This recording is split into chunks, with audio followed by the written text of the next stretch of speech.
নমস্কার, তোমাদের সবাইকে সানাস স্মাইল এডুকেশন সেন্টারে স্বাগত জানিয়ে আজকের ক্লাসটি শুরু করছি। আজকে তোমাদের সঙ্গে আলোচনা করব তোমরা যারা ষষ্ঠ শ্রেণীর তৃতীয় পর্যায়ক্রমিক মূল্যায়ন পরীক্ষা দেবে, তোমাদের জন্য রায় ও মার্টিন প্রশ্নবিচিত্র থেকে আজকে সমাধান করে দেখাবো ষষ্ঠ শ্রেণীর ইতিহাস বিষয়ে মডেল নাম্বার 8 অর্থাৎ 8 নম্বরের স্কুলের যে সমস্ত ছোট ও বড় প্রশ্নগুলি আছে সমস্ত প্রশ্নের উত্তরের সমাধান করে দেখাবো। তোমাদের আগের ভিডিওতে আমরা ভূগোলের সমস্ত মডেল সেট সমাধান করে দেখানো আছে, পরিবেশেরও 24টা মডেল সেটই আমরা কমপ্লিট করে দেখিয়ে দিয়েছি, আর ইতিহাসেরও আর হয়তো 2টো কি 3টে বাকি আছে, সেগুলো তোমরা খুব শীঘ্রই পেয়ে যাবে। দেখতে থাকো আমাদের চ্যানেলটি, খুব শীঘ্রই তোমরা সাজেশন পেয়ে যাবে। আচ্ছা, প্রথমে দেখো 8 নম্বর স্কুলের কি আছে। একে সঠিক উত্তরটি বেছে নিয়ে লেখো। এক দিকে প্রশ্ন আছে সুর করে গানের মতো গাওয়া হতো, উত্তরটা হবে সামবেদ, অপশান বি। দুই দিকের প্রশ্ন দেখো নন্দবংশের শেষ রাজা ছিলেন ধননন্দ, অপশান এ। তিন দিক দেখো পঞ্চম বেদ বলা হয় মহাভারতকে, অপশান বি। তারপরে দেখো মিচ্ছকটিকমের রচিত হচ্ছে শূদ্রক, অপশান এ। পরবর্তী প্রশ্ন দেখো 5 দাগের গান্ধার মহাজন পদের রাজধানী ছিল, সঠিক উত্তর হবে তক্ষশিলা, অপশান বি। পরবর্তী দেখো মহাভাষ্য লেখেন, সঠিক উত্তর হবে পতঞ্জলি। আচ্ছা, তোমাদের 3 নম্বর মডেল সেটে একটা কারেকশন করে দেব ভাবছি। দেখো 3 নম্বর মডেল সেটে একটা প্রশ্ন দেওয়া ছিল, একই প্রশ্ন, মহাভাষ্য লেখেন, আমি দিয়েছি ভাস, এটা উত্তর হবে পতঞ্জলি। তোমরা একটু কারেকশন করে নিও, হ্যাঁ, 3 নম্বর মডেল সেটে। চলো আর বাকি প্রশ্ন উত্তরগুলো দেখি। পরেরটা দেখো গুপ্ত আমলে সোনার মুদ্রাকে বলা হতো দিনার, অপশান এ। 8 দাগ দেখো ওয়ার শব্দের অর্থ কি, উত্তরটা হবে শহর, অপশান ডি। পরেরটা দেখো প্রথম লিখিত আইন চালু হয়েছিল ব্যাবিলনে, অপশান বি। সূর্য সিদ্ধান্ত বইটি লেখক, উত্তরটা হবে আর্যভট্ট, অপশান বি। পরেরটা দেখো গাথা সপ্তশতী বইটির লেখা হয়েছিল প্রাকৃত ভাষায়। এই প্রশ্নটা কিন্তু খুব আসে। আচ্ছা, আর একটু বলে দিই এই প্রশ্নটা সম্পর্কে। গাথা সপ্তশতী লেখক ছিলেন সাতবাহন রাজা হাল, আর গাথা সপ্তশতীতে গাথার সংখ্যা ছিল প্রায় 700টি। ঠিক আছে, কটি? 700টি। তোমাদের আগের মডেল সেটই ছিল প্রশ্নটি, 700টি ছিল। পরবর্তী দেখো কি আছে, মহাবীর জন্মগ্রহণ করেন, সঠিক উত্তরটি অপশান এ, খ্রিস্টপূর্ব 540 অব্দে। পরবর্তী দেখো বৈদিক মহাসমাজের জনপ্রিয় খেলা ছিল, উত্তরটা হবে পাশা। 2 দাগের প্রশ্ন দেখো কোনটি ঠিক কোনটি ভুল। 1 দাগের প্রশ্ন উত্তরটা হবে ঠিক, 2 দাগেরটা হবে ভুল, সঠিক উত্তর হবে রাবণকে, হ্যাঁ। 3 দাগেরটা হবে দিগম্বর শ্বেত বস্ত্র পরিধান করতেন, এটি ভুল, শ্বেতাম্বরগণ শ্বেত বস্ত্র পরিধান করতেন। 5 দাগটা হবে ঠিক, আর 6 দাগটা হবে ঠিক। পরেরটা দেখো কি আছে, সির বেমানান এখানে আছে, এটা উত্তর হবে নৃপতিটা হবে, হ্যাঁ। 2 দাগটা হবে দুর্গা, 3 দাগটা হবে কনিষ্ক, 4 দাগটা হবে সংস্কৃত, আর 5 দাগটা হবে ভীম কথপিসেস। পরবর্তী দেখো ক স্তম্ভের সঙ্গে খ স্তম্ভ মেলাও, তোমরা প্রশ্ন উত্তরটা একটু দেখে নাও, আমি মুখে বললাম না। পরবর্তী দেখো 5 দাগের কি বলেছে, এক কথা উত্তর দাও। 1 দাগের প্রশ্ন আছে চন্দ্রগুপ্ত মৌর্যের রাজধানী কোথায় ছিল, উত্তরটা হবে পাটালিপুত্র। আচ্ছা, মহাবীর কততম তীর্থঙ্কর ছিলেন, উত্তরটা হবে 23তম তীর্থঙ্কর ছিলেন। কোন দেশে প্রথম কাগজ তৈরি হয়, উত্তরটা লিখবে চীনে। তারপরে দেখো বলি কি, দেখো উত্তরটি, তোমরা উত্তরটা লিখবে নিরাপত্তার জন্য প্রজারা স্বেচ্ছায় যে কর রাজাকে দিত সেটাকেই বলি বলতো। পরবর্তী দেখো ইন্তু কি, দেখে নাও প্রশ্নের উত্তরটি,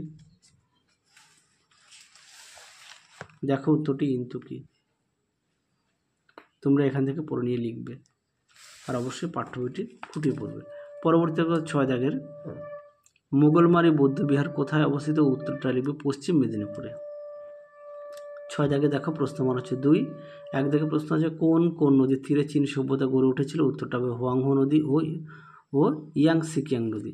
পরবর্তী দেখো 2 দাগে স্ত্রীধন বলতে কি বোঝো, দেখো উত্তরটি দেখে নাও। স্ত্রীধন এখান থেকে এই পর্যন্ত তোমরা লিখবে। পরবর্তী প্রশ্ন দেখো আইহল প্রশস্তি কার লেখা, উত্তরটা হবে রবিকীর্তি। এতে কোন সম্রাটের কথা বলা হয়েছে, এটা হচ্ছে চালুক্য রাজা দ্বিতীয় পুলকেশীর কথা বলা হয়েছে, দেখে নাও।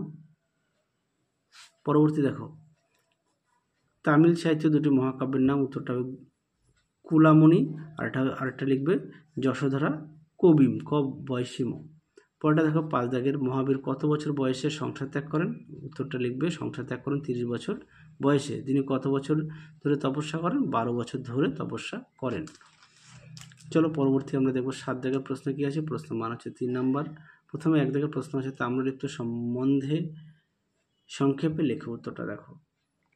দেখে নাও তাম্রলিপ্ত সম্পর্কে দেওয়া আছে, এখান থেকে তোমরা এই পর্যন্ত লিখবে। দ্বিতীয় দেখো আচার্য ও উপাধ্যায় কাদের বলা হতো? দেখো উত্তরটি দেখে নাও। আচার্য ও উপাধ্যায়, এই দেখো আচার্য আর এখানে উপাধ্যায় দেওয়া আছে। পরবর্তী প্রশ্ন দেখো,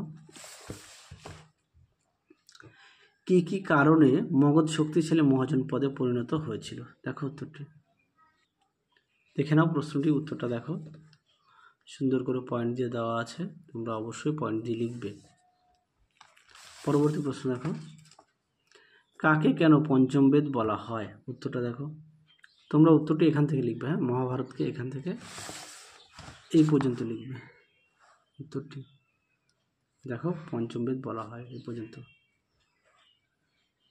পরবর্তী প্রশ্ন দেখো, কুষাণ সাম্রাজ্য প্রতিষ্ঠার প্রধান কৃতিত্ব কার ছিল? উত্তরটা লিখবে কুজুল কথফিসেস। তারপরে আচ্ছা, ভীমের ছেলের নাম কি? এটা তোমাদের পরবর্তী সময় কমেন্ট বক্সে দেখিয়ে দেবো। কার আমলে সাতবাহনদের ক্ষমতা ফিরে এসেছিল? লিখবে সাতবাহন বংশের 3য় রাজার প্রথম সাতকর্ণী। আশা করি উত্তরগুলো পেয়ে গেছো। এবার চলো আমরা 8 নম্বরের প্রশ্নগুলো 8 দাগের দেখব। প্রশ্ন মান হচ্ছে 5 নম্বর। প্রথম প্রশ্ন হচ্ছে বৌদ্ধদের উন্নতির 7টি নিয়ম ব্যাখ্যা করো। এটা তোমাদের পাঠ্য বইতে 89 পেজে আছে। হ্যাঁ, একটু দেখে নিও। পাঠ্য বইতেও আছে, পাঠ্য বইয়ের পেজ নাম্বারটা আমার এই মুহূর্তে মনে নেই। এছাড়া আমরা আগের ভিডিওতে দেখিয়েছি উত্তরটি, সেই কারণে দেখালাম না। 2 দাগে দেখো, প্রাচীন ভারতীয় উপমহাদেশের জলসেচ ব্যবস্থা সম্পর্কে সংক্ষেপে বর্ণনা করো। এই প্রশ্নের উত্তরটি তোমাদের 7 নম্বর মডেল সেটে আমরা দেখিয়েছি, তোমরা সেখান থেকে একটু উত্তরটা দেখে নিও। 7 নম্বর মডেল সেটের উত্তরটা দেখানো আছে। পরটা দেখো, ষোড়শ মহাজনপদ আমলে কৃষিকাজ ও ব্যবসা বাণিজ্য কীরকম ছিল? উত্তরটা দেখো, দেখে নাও। কৃষিকাজ আর ব্যবসা বাণিজ্য দেখে নাও। চলো পরবর্তী প্রশ্ন দেখো কি আছে। নালন্দা বিশ্ববিদ্যালয়, এই প্রশ্নটা তোমাদের আগের মডেল সেটে দেখানো আছে, তাও একবার দেখিয়ে দিই। দেখে নাও, নালন্দা বিশ্ববিদ্যালয় সম্পর্কে দেওয়া আছে, তোমরা একটু লিখবে, এই পর্যন্ত লিখবে। পরবর্তী প্রশ্ন দেখো, মৌর্য সম্রাটরা কেন গুপ্তচর নিয়োগ করতেন? দেখো উত্তরটি দেখে নাও। প্রশ্নের উত্তরটি তোমরা এখান থেকে লিখবে, এখান থেকে এই পর্যন্ত লিখবে। শেষ প্রশ্ন দেখো 6 দাগের প্রশ্নটা দেখে নাও, উত্তরটা দেখাই। দেখে নাও, প্রশ্নের উত্তরটি তোমরা এখান থেকে এই পর্যন্ত লিখবে। তাহলে চলো আজকের মতো এখানে সমাপ্ত করছি, আবার দেখা হবে খুব শীঘ্রই তোমাদের পরবর্তী ভিডিওতে। তোমরা সবাই সুস্থ থেকো, ভালো থেকো। আজকের মতো টাটা।